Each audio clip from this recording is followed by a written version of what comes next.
একটা নয়, দুটা নয়, তিনটা নয়, চারটা টানা 4 ম্যাচে আর্জেন্টিনা যেভাবে খেলেছে, সবশেষ ম্যাচে আর্জেন্টিনা যেভাবে তার স্টাইল অফ গেম চেঞ্জ করেছে, এই আর্জেন্টিনা কিনা আপনি কি বলতে চান? Boring Argentina, stylish Argentina, unpredictable Argentina, নাকি অনেক বেশি বিভ্রান্তিকর আর্জেন্টিনা, যেই দলটা শুধুমাত্র তার সমর্থক না প্রতিপক্ষকেও বিভ্রান্তির মধ্যে রাখে এবং শেষ পর্যন্ত এনশিওর করে যে তারাই সেই উইনিং পার্টে রয়েছে? সবশেষ ম্যাচে যে আর্জেন্টিনাকে দেখা গেছে, সেই আর্জেন্টিনা টোটালি ডিফারেন্ট আর্জেন্টিনা, এবং সেই আর্জেন্টিনা ভয়ঙ্কর, ভয়ঙ্কর সুন্দর, ভয়ঙ্কর বিধ্বংসী, ভয়ঙ্কর কনসিস্টেন্ট। আর্জেন্টিনা নিয়ে আলোচনা করতে গেলে লিওনেল মেসির আলোচনা আসবে, কারণ Lionel Messi is the architect of all the wins, of all the success of this team. Lionel Messi is the architect of this world cup. পুরো বিশ্বকাপ জুড়ে এই 39 বছর বয়সী সুপারস্টার যেভাবে খেলছেন, শুধুমাত্র আর্জেন্টিনার গন্ডিতে লিওনেল মেসিকে বাধাটাও আমার কাছে মনে হয় এক প্রকার অন্যায়। মেসি যা করেছেন, সেই জাদু, সেই ছলনা, সেই মায়া, সেই বিভ্রান্তি সারা বিশ্বের মানুষকে বিভ্রান্ত করেছে। ইজিপ্টের এগেনস্টে তিনি করে দেখিয়েছিলেন 3.5 মিনিটের মধ্যে। সেটা নিয়ে অনেক ডিসকাশন, অনেক আলোচনা রয়েছে, that he played against opponent, যেই অপোনেন্টটা আসলে তুলনামূলকভাবে দুর্বল। ভালো দলের বিপক্ষে আর্জেন্টিনা কিংবা লিওনেল মেসি তো খেলেনি, পারফর্ম করতে পারেনি, কিন্তু গতকালকের যে পারফরমেন্স, এটাকে আসলে কিভাবে ব্যাখ্যা করবেন? প্রথম যে পয়েন্টটা বলি, খুব ইন্টারেস্টিং, যে এবারের বিশ্বকাপে total number of goals from the Argentines is 19, একটা ওন গোল। ওই ওন গোল মানে আত্মঘাতী গোলটাকে যদি আপনি সংখ্যা থেকে বাদ দেন, মানে 18টা গোল যে আর্জেন্টিনা করেছে, তার 11টা গোল এসেছে ম্যাচের 75 মিনিটের পরে। আফটার 75 মিনিটস আর্জেন্টিনা গোল করেছেন কতগুলা? 11টা। এবং এই 11টা গোলের মধ্যে মাত্র 7টা গোল, মানে হচ্ছে টোটাল 18টাকে যদি আমি হিসাব করি, সেই 7 গোল এসেছে প্রথম 75 মিনিটে, 11 গোল এসেছে 75 মিনিটের পরে। আর্জেন্টিনা উইং বেস অ্যাটাক করতে পারে না। আর্জেন্টিনা সেই মিডফিল্ডকে জেনারেট করে অ্যাটাক করবে, তাদের ডিফেন্স লাইন আপ নিয়ে অনেক সমস্যা রয়েছে, ফুটবলাররা উপরে উঠে গেলে নিচে নামতে সময় নেন, অনেক ধরনের সমালোচনা। মেসি ছাড়া স্ট্রাইকার কেউ নেই, অন্যরা আসলে কিভাবে আর্জেন্টিনাকে জেতাবে সেই প্রশ্ন যখন চারদিকে। ইংল্যান্ড আবারও 66-র পরে ফাইনালে চলে যাচ্ছে, they are just a match waiting for being the finalist. এই যে আলোচনাগুলো ছিল, প্রত্যেকটা জায়গা আসলে সিল করে দিয়েছে আর্জেন্টিনার নতুন স্টাইল অফ প্লে। সবশেষ ম্যাচে আর্জেন্টিনা যে কাজটা করেছে, কি করেছে? শুরুতে ফিজিক্যাল অ্যাটাকে গেছে। যখন প্রথম হাইড্রেশন ব্রেক চলছিল, তখন 12টা ফাউল কমিটেড বাই দ্য আর্জেন্টাইন্স, 7টা হচ্ছে ইংলিশদের। আর্জেন্টিনা যেন মেরে খেলার জন্য মাঠে নেমেছে, এবং পুরো ম্যাচটা এমনটাই হবে। ওই হাইড্রেশন ব্রেকের 3 মিনিটসের মধ্যে যারা একটু সোশ্যাল প্ল্যাটফর্ম ঘুরে দেখেছেন, তারা অন্তত এই আলোচনাটা দেখেছেন। But after that what happen? সেই সময়ের পরবর্তী সময় আর্জেন্টিনা ইজ টোটালি ডিফারেন্ট। শুরুর যে আর্জেন্টিনা, যেই অ্যাটাকিং আর্জেন্টিনা, ফিজিক্যালি প্রতিপক্ষের উপর অনেক বেশি চড়াও হওয়া Argentina, that was their strategy, যেন তারা ইংলিশদেরকে, ইংল্যান্ডের ফুটবলারদেরকে তাদের প্রপার পরিকল্পনা থেকে বিচ্যুত করতে পারে, এবং সাকসেসফুলি দ্যাট ওয়াজ ডান। তারপরেও তারা প্রথম গোলটা রিসিভ করেছে। প্রথম গোল রিসিভ করা আর্জেন্টিনা কতটা ভয়ঙ্কর হতে পারে সেটা আমরা দেখেছি, অথবা পিছিয়ে পড়া, ইকুয়ালাইজারে চলে যাওয়া আর্জেন্টিনা কতটা ভয়ঙ্কর হতে পারে সেটা আমরা দেখেছি সেই একই ঘটনা ইজিপ্টের বিপক্ষে, সুইজারল্যান্ডের এগেনস্টে, কেপ ভার্দের এগেনস্টে। ম্যাচ আফটার ম্যাচ আর্জেন্টিনা সেই কাজটা করেছে। ওই যে 75 মিনিটসের পরের ম্যাজিক্যাল আর্জেন্টিনা, সেই আর্জেন্টিনা আবারও সেই একই কাজ করলো ইংল্যান্ডের বিপক্ষে। এবারের আর্জেন্টিনা ডিফেন্সিভ না, এক গোল দিয়ে বা এক গোল শোধ করে নিচে চলে আসবে, অ্যাটাক করবে না, সেই আর্জেন্টিনা না। গতকাল যতগুলো চান্সেস ক্রিয়েট হয়েছে আর্জেন্টাইন ফুটবলারদের দ্বারা, যতবার লিওনেল মেসি চান্সেস ক্রিয়েট করেছে, যতবার বল পিকফুট অবিশ্বাস্যভাবে ঠেকিয়ে দিয়েছে, অথবা বারে লেগে ফিরে এসেছে, স্কোর লাইনটা 2-1 না হয়ে যদি 4-1 হতো, খুব বেশি কেউ অবাক হওয়ার থাকতো না।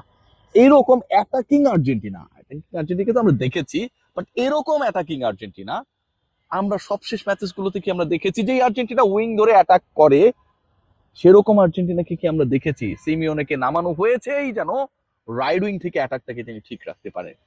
আর্জেন্টিনা নরবরে ডিফেন্স, ইজিপ্টের এগেনস্টে যে 2টা গোল হজম করেছিল আর্জেন্টিনা, সেই গোল রিসিভের ক্ষেত্রে, অথবা একটা গোল যে ভিআরে বাতিল হয়ে গেল, সেখানটায় ডিফেন্সে আসলে যারা খেলে, তাদের যে অপদার্থতা, তাদের যে প্রপার টাইমে জ্বলে না ওঠার ক্যাপাসিটি, সেই জায়গাটাই তো আসলে চোখে আঙুল দিয়ে দেখিয়ে দিয়েছিল। বাট এই ম্যাচে খেয়াল করে দেখবেন, যখন 1-1, এক পাশে হ্যারি কেইন আর এক পাশে বেলিংহাম, মাঝখানে বল হচ্ছে ক্রিস্টিয়ান রোমেরোর পায়ে, যেভাবে সেই বলটাকে যারা খেলা দেখেছেন, যারা হাইলাইটস দেখেছেন, রোমেরো কন্ট্রোল করলেন, প্রথমে ডান পায়ে নিলেন, তারপরে বা পায়ে মারলেন, অ্যান্ড দেন সেখান থেকে সেফ জোনে বল পাঠিয়ে দিলেন। এরকম ডিফেন্সিভ আর্জেন্টিনা আমরা খুব কম দেখেছি। যেভাবে ব্লক করা হয়েছে, যেভাবে মিডফিল্ড থেকে অ্যাটাকে গিয়েছে, আবার অ্যাটাক থেকে যখন নিজেদের জোনে অ্যাটাক হচ্ছে মিডফিল্ডে নেমেছে, যখন নিজেরা ব্লক ক্রিয়েট করেছে কয়েক সেকেন্ডসের মধ্যে, এই যে মুভমেন্ট, এই যে শিফটিং, এই আর্জেন্টিনাকে তো আমরা পুরো টুর্নামেন্টে দেখিনি। সেই আর্জেন্টিনাকে আমরা দেখেছি। এই আর্জেন্টিনা ভিন্ন আর্জেন্টিনা, কারণ এই আর্জেন্টিনা লিওনেল মেসির টার্গেট থাকে গোল করানো। এই আর্জেন্টিনা অন্য ফুটবলারদের টার্গেট চেঞ্জ হয়ে যায়, যারা একটা সময় শুধু বল পেলেই মেসিকে দিবেন এবং মেসি গোল করবেন, এটাই ছিল তাদের যেন মূল লক্ষ্য। এবং সেই দর্শনই আর্জেন্টিনা এবারের বিশ্বকাপটা খেলছে। এই ব্যাপারটা যখন স্টাবলিশড, ঠিক তখন আর্জেন্টিনা সেখান থেকে মুভ অন করলো। এই আর্জেন্টিনা সেই আর্জেন্টিনা যেখানটায় আসলে ইন্টার মায়ামির সেট আপ, লিওনেল মেসি আর ডিপল, তারা যেন ওখানটায় যেই কাজটা করতেন সেটাকে নতুন করে মঞ্চায়ন করেন। শর্ট কর্নার নেন, ডিপল সেই বলটা মেসির কাছে বাড়ান, অ্যান্ড মেসি এক্সিকিউট করেন যে কোন জায়গায় কে দাঁড়িয়ে আছে, কাকে পাঠালে ওই বল থেকে গোল করা সম্ভব।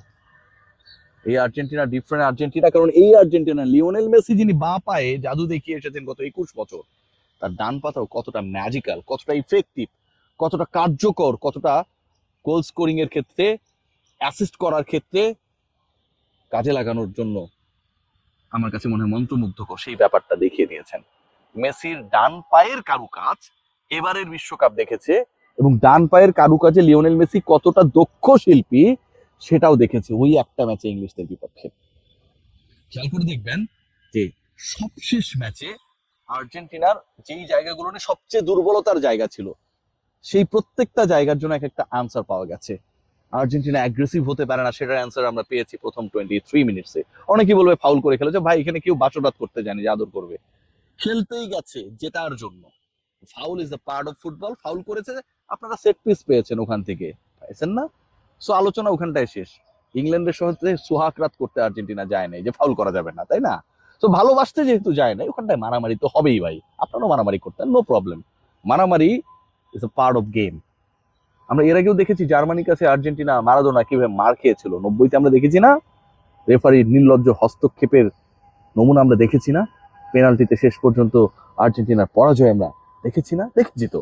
সো ওই আলোচনাগুলো আমার কাছে মনে হয় আনা দরকার। সো এবারের আর্জেন্টিনা ডিফারেন্ট আর্জেন্টিনা, যেই আর্জেন্টিনা এতদূর পর্যন্ত যায়, ফাইনাল পর্যন্ত যায়, 3টা পেনাল্টি পায়, একটা মাত্র গোল করতে পারে, 2টা ব্যর্থ হয়, সেই আর্জেন্টিনা ফাইনালে চলে যায়। লিওনেল মেসির কথা লাস্টে একটু বলতেই হবে, এবং এই স্ট্যাটটা আপনাকে আসলে মুগ্ধ করবে। লিওনেল মেসি 2026-এর লিওনেল মেসি আর 2022-এর লিওনেল মেসি, খেয়াল করে দেখবেন যে যেহেতু একটা রাউন্ড কম ছিল ওই সময়টায়, রাউন্ড অফ 32 বলে কোনো কিছু ছিল না। 2022-এ লিওনেল মেসি তিনি গোল করেছিলেন 7টা, অ্যাসিস্ট করেছিলেন 3টা, মানে গোল অ্যান্ড অ্যাসিস্টের টোটাল ক্যালকুলেশনটা যদি আমরা প্লাস করি তাহলে দাঁড়ায় 10, এবং চান্সেস ক্রিয়েট করেছিলেন 21টা, সাকসেসফুল ড্রিবল করেছিলেন 15 বার।